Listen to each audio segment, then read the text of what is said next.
The arrival of V.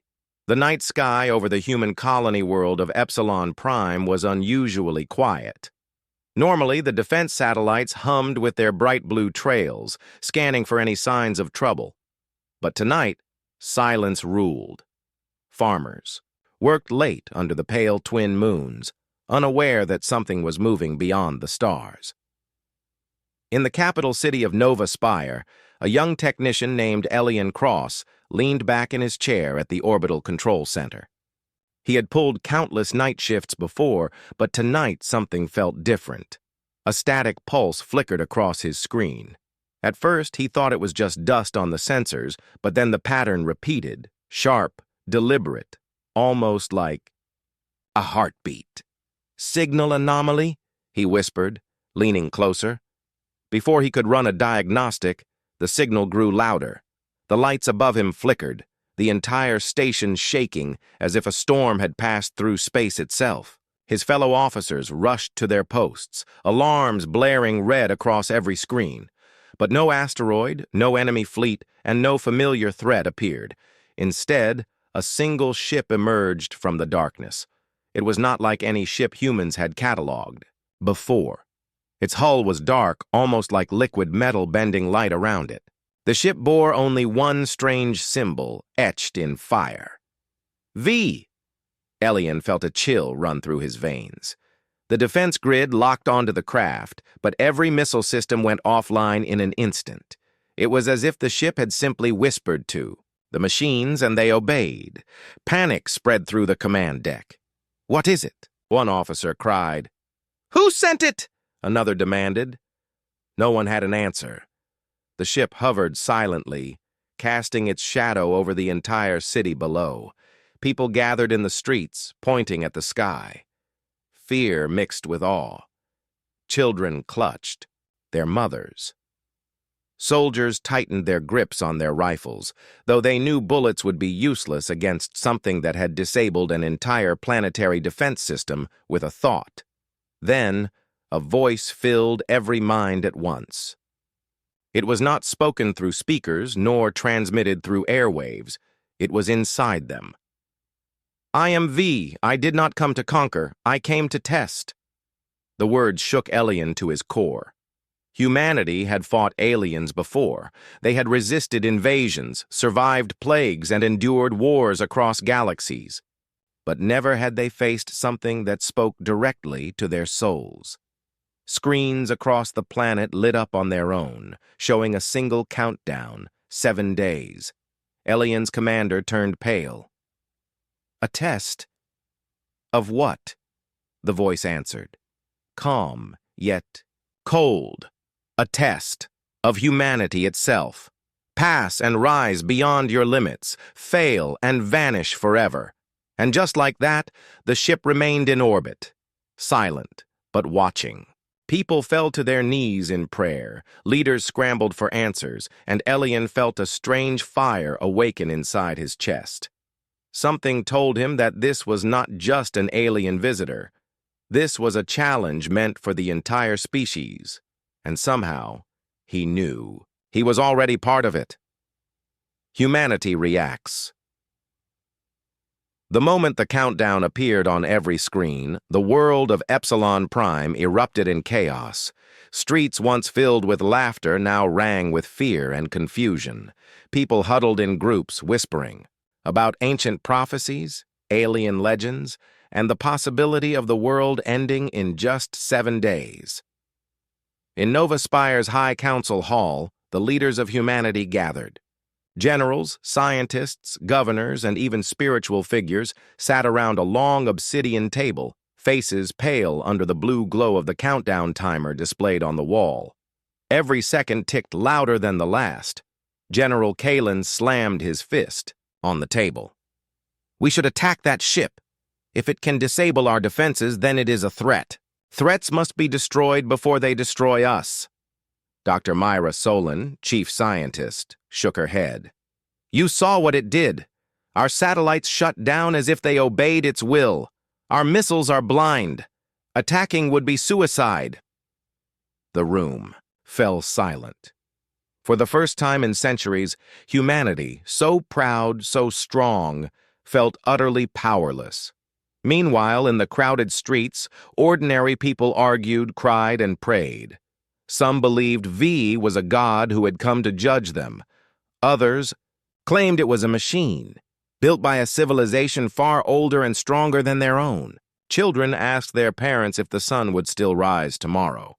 Parents had no answers. Back at the orbital control center, Elian Cross sat alone, replaying the moment in his head. The voice, the fire-like symbol, the way the ship had simply declared a test of humanity, as if it had the right to decide who lived and who perished. Why did he feel so strongly connected to it? He leaned over his console, studying the strange pulse from the ship. Unlike others, he noticed something peculiar. The signal contained patterns. Not random static, but something more, like a language hidden in the noise. He scribbled notes furiously, his heart pounding. Suddenly, the voice returned. But this time, only he heard it. Elian Cross. His breath caught. His hands froze. Why me? He whispered, glancing around the control room. No one else reacted. They couldn't hear it. Because you are the first to listen. Elian's pulse raced. The voice was calm, but filled with weight, as if centuries of knowledge rested within every syllable. Listen to what? He asked aloud, barely daring to move. The truth behind the test. Humanity stands on a blade's edge. In 7 days, you will either rise into greatness or fall into extinction. I have chosen you to understand the rules. Elian's skin prickled with fear. Why me? I'm just a technician. I'm nobody. The silence that followed was heavier than any thunderstorm. Then the voice answered, You are more human than those who lead. You will see what they cannot. You will feel what they ignore. That is why you have been chosen. Before Elian could respond, the connection snapped. The countdown resumed its steady march toward 0. He gasped, his hands trembling. Nobody else had noticed. Down in the city, soldiers prepared for riots. Shops closed their doors, and families rushed to underground shelters. A shadow of doom hung over every face. But Elian knew something no one else did. This test was not random. It was personal. Somewhere deep inside him, he realized, humanity's fate might not be decided by generals, scientists, or politicians. It might rest on him. The first trial. The second day after V appeared began with an unnatural silence. The usual chatter of markets, the sound of hovercrafts above the streets, even the laughter of children. It had all vanished. Epsilon. Prime was holding its breath. The countdown ticked relentlessly. 6 days, 11 hours, 42 minutes. Inside the council hall, leaders argued louder than ever. General Kalen demanded war preparations. Dr. Myra insisted they study the signal before acting. Spiritual leaders spoke of judgment and prophecy. But no one had a solution, and every voice carried more fear than reason. Elian Cross sat quietly at the back, feeling the weight of a secret he could not share. The voice of V still echoed in his skull. You are chosen. The words haunted him, filling him with both terror and responsibility.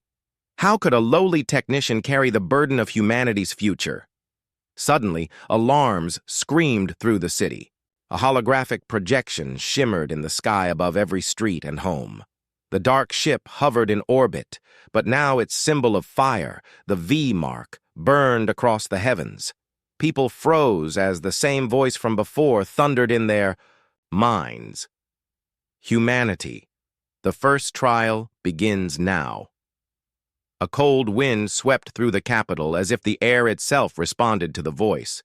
Buildings flickered, power grids faltered, and then every screen lit up with a horrific sight. Thousands of civilians, men, women, children, stood trapped inside transparent domes scattered across the planet. their terrified faces pressed against the walls, pounding, screaming for help. Soldiers rushed to them, firing weapons at the domes, but every bullet dissolved into sparks before hitting. The voice spoke again. Your strength is not in weapons. Your strength is in choice. Save them, or save yourselves. You cannot do both. The words carved through every heart like a blade. In the council hall, panic broke out. Some leaders shouted that it was a trick. Others demanded they sacrifice the captives to buy time. The room devolved into chaos, everyone speaking at once. But Elian noticed something. The countdown had changed. Instead of 6 days, it now flashed. 6 hours. His heart froze. The test had begun. Elian sprinted back to the control center, sweat pouring down his face. He dove into the signal feed, analyzing the strange pulse patterns again. Buried deep within the code of the transmission, he saw faint coordinates, each one linked to the domes where civilians were trapped. This isn't random, he whispered. It's a puzzle, a trial to see if we work together or destroy each other. As he traced the coordinates, the voice whispered again, but only for him. Elian, choose carefully. To save one group, you must abandon another. Will you value the few or the many? His stomach churned. His hands shook. Every part of him screamed that this was a trap designed to tear humanity apart. Yet something in the tone of the voice felt curious, almost as if V was watching, not just to judge, but to understand. Down in the city, people rioted, families begged the military to act, soldiers broke rank, some trying to save the domes, others refusing to risk lives. Friends turned against each other. The streets burned with anger and desperation. In that moment, Elian realized the truth. The test was not about technology or weapons. It was about the heart of humanity itself. He clenched his fists, determination burning in his eyes. If they want to see what humanity is made of, he muttered, then I'll show them. And with that, Elian prepared to make the first impossible choice, one that would decide not only who lived and who died, but whether humanity still deserved its place among the stars. The impossible choice. The countdown clock burned brighter in every corner of the planet. 5 hours, 12 minutes, 40 seconds. Each passing second tightened the noose around humanity's neck. The alien domes stood like prisons of light, scattered across cities and villages, trapping thousands of innocents. Their muffled screams echoed across broadcast feeds, breaking the hearts of those who watched helplessly. Elian Cross sat hunched over his console in the orbital control center, his mind racing faster than the blinking signals on the screen. He could see the coordinates of each dome, glowing like faint embers in the alien code. The answer was hidden there, waiting to be unlocked. Yet every time he aligned the data, the code shifted, as if mocking him. Behind him, the room was chaos. Officers shouted conflicting orders. Some begged for a rescue attempt. Others demanded full evacuation. The council had sent conflicting commands. Half wanted to negotiate with V, half wanted to prepare weapons for a desperate strike. But Elian knew neither option would matter. The voice of V was clear. Humanity would be tested through choice, not firepower. And then the voice returned, filling only his mind. One path saves 3 domes. The other saves only one. But the one holds a secret that could change everything. Decide. Elian's blood ran cold. His fingers froze above the console. He pulled up the coordinates, and sure enough, 2 pathways appeared. Path A. Save. 3 domes in industrial zones, full of workers, families, and children. Thousands of lives. Path B. Save 1 dome located in a remote outpost. Fewer than 100 souls inside. Every instinct screamed at him to choose Path A. More lives meant more hope, more survivors. But something gnawed at him. Why had V hinted that the single dome was different? What secret could it hold? He slammed his fist on the desk, sweat dripping down his temple. What kind of test is this? Why force one man to decide the value of lives? His trembling hands hovered over the interface. And then he saw it, buried inside the code of Path B, a faint genetic marker. His heart stopped. The dome, with fewer people, held Dr. Myra Solon, the chief scientist who had once led humanity's first contact programs. She was brilliant, irreplaceable, and the only one who might decode the true purpose of V. Elian's chest tightened. If I save the many, we live today. If I save her, maybe, we live forever. The countdown ticked mercilessly. 4 hours, 50 minutes. Outside, riots worsened. Fires burned across Nova Spire. Citizens screamed at soldiers, demanding action. Families of the trapped clung to one another, begging for miracles. The world's leaders bickered like children, their voices broadcast live, each blaming the other for inaction. Elian closed his eyes. They will never decide. But I must. With a trembling breath, he selected Path B. Instantly, a wave of energy rippled across the planet. 3 domes dissolved into light, along with the thousands inside. People screamed in horror as the lives of their loved ones vanished before their eyes. But in the remote outpost, one dome shattered into dust, and the survivors stumbled free, gasping for air. At their center stood Dr. Myra Solon, her eyes burning with shock and confusion. The voice of V echoed once more, calm and merciless. Choice defines you. You chose the few over the many. Remember this. Elian collapsed in his chair, guilt crushing his chest. He had condemned thousands to death. Around him, officers glared, some whispering in rage. He betrayed us. He doomed them. But others stared in silence, uncertain if perhaps he had seen something they hadn't. Dr. Myra was rushed to the Capitol. When she finally stood before the council, her first words silenced the room. The dome I was trapped in. It wasn't a prison.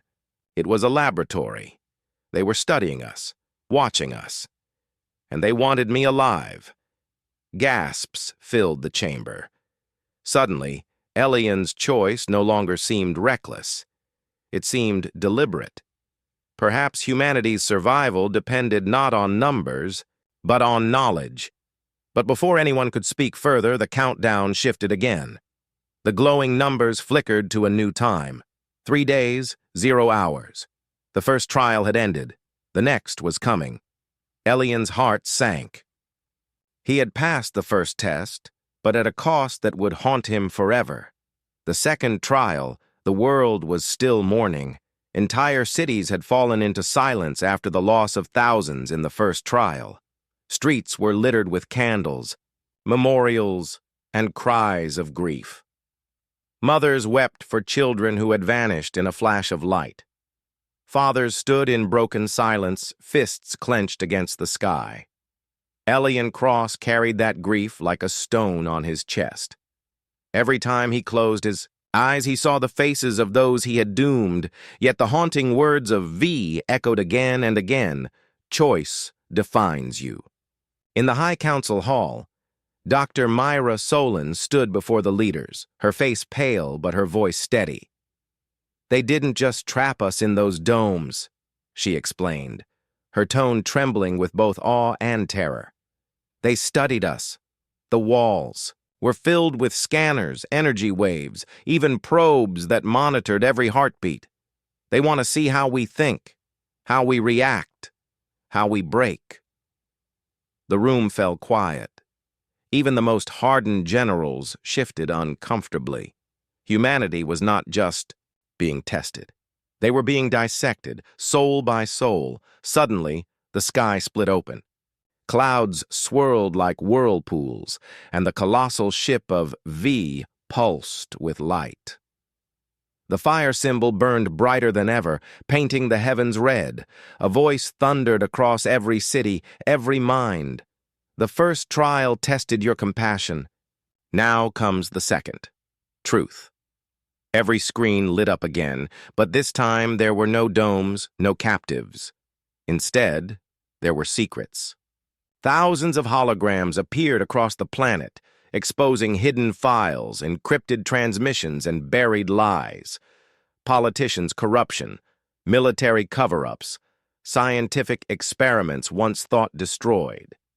Every dark corner of human society was dragged into the light. The voice was merciless. Your species hides behind lies. Today you will decide, reveal the truth to all, or bury it forever. Both paths come with a price. The council erupted into chaos. Politicians screamed in protest, fearing exposure. Generals barked orders to shut down the broadcasts. Scientists argued about ethics, but no one could stop it. The holograms spread like wildfire, filling every home, every street, every child's eyes with truths their leaders had hidden for decades. In the control center, Elian's console buzzed with fresh streams of data. Two clear options blinked at him again. Option A, stop the transmission, erase the holograms, protect unity, but keep the lies intact. Option B, let the truth spill across every corner of human life, no matter the chaos it creates. Elian's stomach churned. If he silenced the truth, humanity might remain united, but under corruption. If he released it, riots would ignite, trust would shatter, and society might collapse. Dr. Myra's voice cut through the noise. Elian, she said quietly, standing behind him. This is what they want. They want to see if we value stability, more than honesty. What we choose now will define how they see our civilization. His fingers hovered above the console. His heart thundered in his ears. Outside, he heard the sounds of people shouting, demanding answers. Already, families were fighting in the streets, some defending their leaders, others condemning them. The voice of V pressed into his mind again. Truth is a double-edged blade. Wield it, or sheath it. Choose. Elian closed his eyes. His memories flooded back. His father, who had died in a mining collapse covered up by officials. His mother, who had been told it was an accident. He remembered the helplessness of watching lies bury entire families. His throat tightened. He made his choice. With a single command, he unlocked the entire archive. The holograms brightened, flooding every home with raw truth, every crime, every betrayal, every hidden scar of humanity stood naked under the stars. The effect was immediate. Screams filled the streets. Entire cities shook with riots. Soldiers clashed with civilians. Governments crumbled under the weight of revelations. But amidst the chaos, something else happened. People who had once lived in ignorance began to see clearly. For the first time, in centuries, truth belonged not to the few, but to all. V's voice echoed again, this time softer, almost thoughtful. You chose to reveal, even at the risk of destruction. You value honesty more than peace. Very well. The trial is complete. The countdown shifted once more. The blazing numbers displayed across the heavens now read 2 days, 0 hours. Elian slumped in his chair, exhausted but unbroken. Around him, the council burned with anger. Some called him a traitor. Others called him brave. But none could deny the truth. Humanity had stepped further into the test, scarred yet still standing. Elian lifted his head, eyes burning with quiet fire. If this is what it takes, he whispered to himself, then I'll carry every burden. I'll face every trial, because humanity deserves the chance to rise. The trial of sacrifice, 2 days remained. The countdown burned across the sky, and the world trembled under its glow. Humanity had endured the first 2 trials, compassion and truth, but the scars were deep. Cities were still smoldering from riots. Families mourned the dead from the first choice. Trust between leaders and citizens was shattered by the second. And yet, humanity lived. Inside the High Council Hall, voices clashed like thunder. Some demanded surrender. Others screamed for rebellion. General Kalin pushed for war, swearing that humanity should never kneel to an alien judge. Dr. Myra Solon urged calm, insisting that the trials were not punishment, but observation. "They are studying us," she repeated, "and deciding if we are worthy." Elian Cross sat apart from them, silent but restless. His choices had already marked him. He had condemned thousands, unleashed chaos, and yet the voice of V kept returning to him, always to him. Why him? Why a simple technician and not a leader, not a soldier, not a scientist? The answer came sooner than he expected. The sky darkened. The colossal ship pulsed with light once more, and the firemark V ignited above the world. The voice thundered, heavier than before, as though the universe itself bowed to its words. The third trial begins. Sacrifice. Every screen, every mind, every city filled with a horrifying vision. Vast chasms tore open across Epsilon Prime. From the cracks emerged machines unlike anything seen before, towering constructs of black metal, each one pulsing with crimson veins of energy. They spread like predators, consuming land, draining oceans, tearing apart buildings. Panic swept through the planet. People fled, soldiers opened fire, but their weapons barely scratched the machines. In hours, entire regions were swallowed by darkness. Then the voice returned, clear and merciless. "One life for millions, offer a champion, or watch your world consumed." Gasps filled the council hall. Faces went pale. The meaning was clear. Humanity must give one of its own. A sacrifice chosen willingly to stop the destruction. General Kalin slammed the table. "We must refuse. This is tyranny." But even his voice quivered. Dr. Myra's eyes narrowed. "No, this is the core of the test. They want to see if we value one life above the many, or if we are willing to give everything for survival." Whispers rippled through the chamber. Who would be the sacrifice?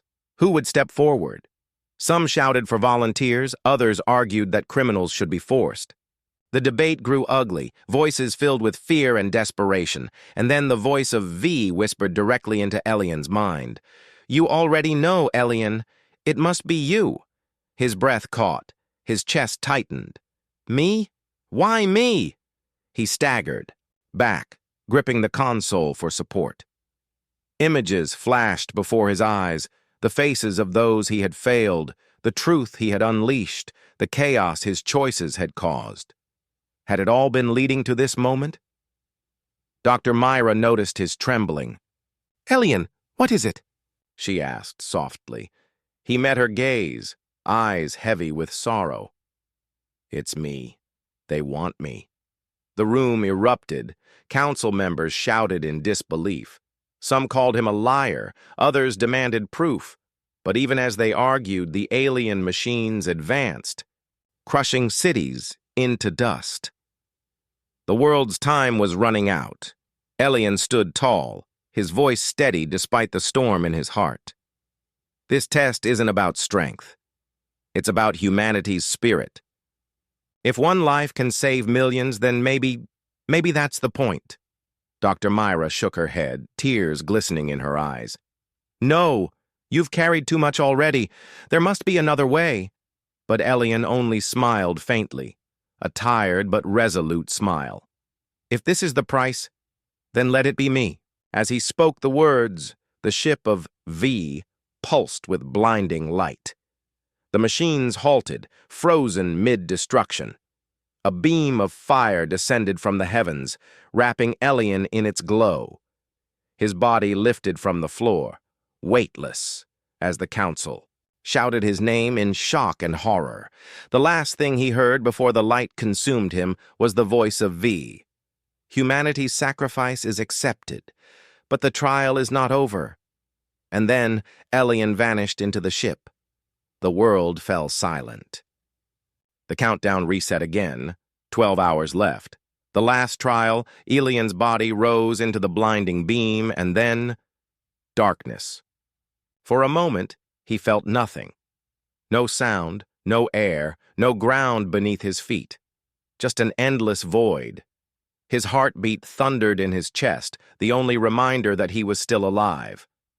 Then, slowly, light returned. He found himself standing on a vast platform surrounded by endless stars. Before him stretched the impossible, a hall not made of stone or metal but of shifting energy, alive with pulses of thought itself.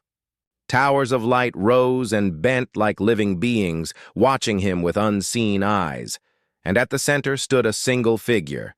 Neither man nor machine, neither solid nor shadow. Its form changed with every blink. Sometimes human, sometimes alien, sometimes something beyond comprehension. Upon its chest burned the mark. Velian's throat tightened. You're the one behind all of this. The being tilted its head, voice echoing in his mind like 1,000 whispers overlapping. I am V, the vessel, the verdict, the voice of those who came before. You stand in the final trial, Elian Cross. Elian clenched his fists. Why me? Why not the generals, the leaders, the scientists? Why choose a nobody? The figure's form flickered again, settling briefly into a reflection of Elian himself. Because a nobody carries no mask. You make choices not for power, nor for glory, but because they weigh upon your soul. That is humanity. That is what we wished to see. Elian swallowed hard, his chest burning with both anger and grief. You made me condemn thousands. You made me unleash chaos. You forced me to sacrifice myself, and for what? To entertain you? To prove we deserve to live? The being's voice softened, yet still shook the stars. No, to prove if you can rise. Many species we tested chose strength and perished. Others chose order and faded into silence. Few chose compassion, truth, and sacrifice. Few chose to be human. Elian's breath caught. His mind raced. So, this is the last trial? What do you want from me now? The figure extended its shifting hand, and suddenly images filled the air, visions of Earth's past. Ancient, wars, betrayals, cruelty, greed, but also kindness, art, sacrifice, and love. Humanity's darkness and light woven together like a fragile thread. The last trial is not yours alone. It is theirs. And with a wave of its hand, the image spread across Epsilon Prime. Every man, woman, and child on the planet saw the vision. Humanity's story laid bare. Not through lies, not through propaganda, but raw and unfiltered. Their history, their failures, their triumphs. The voice of V thundered across the stars. Now humanity must choose. Do you embrace your flaws and rise with them, or do you deny them and collapse under their weight? Your answer will decide if your species ascends or ends. For hours, debates raged across the planet. Some shouted that humanity was unworthy, too violent, too broken. Others argued that their flaws were what made them strong, that kindness only had value because cruelty existed, that love shined brightest against despair. In the council hall, Dr. Myra stood tall. We are not perfect, she declared, her voice broadcast to all. But perfection is not life. Our flaws make us struggle. Our struggles make us grow. And growth is what it means to be human. Her words spread like fire, igniting hope where there had been despair. Families embraced. Soldiers lowered weapons. Strangers held hands in the streets. For the first time since the trials began, unity spread, not through fear, but through choice. Back in the Star Hall, Elian's chest swelled with pride. He felt their voices, their resolve, rising behind him like a tide. He looked at the being of V and whispered, "We choose to rise, not because we are perfect, but because we refuse to stop becoming better." The figure of V froze. Then, slowly, it bowed. At last, humanity has spoken. The verdict is given. You will rise. The fiery mark blazed brighter, then shattered into a million sparks that cascaded across the stars like dawn breaking over the universe. The countdown dissolved. The alien machines crumbled into dust. The sky cleared, leaving only peace. The being of V looked at Elian one last time. "Remember this, Elian Cross. You were not chosen because you were powerful. You were chosen because you were human. Carry that forward, for your species has been judged worthy." And with those final words, the Hall of Stars collapsed into light. Elian awoke on the surface of Epsilon Prime, surrounded by stunned soldiers and a weeping Dr. Myra. He was alive. Humanity was alive. The world lifted its eyes to the sky, no longer in fear, but in awe. For the first time, humanity was no longer alone in the universe, not as prey, not as children, but as equals, ready to walk among the stars. Elian stood tall, his voice trembling but resolute. "We are human, and that is enough."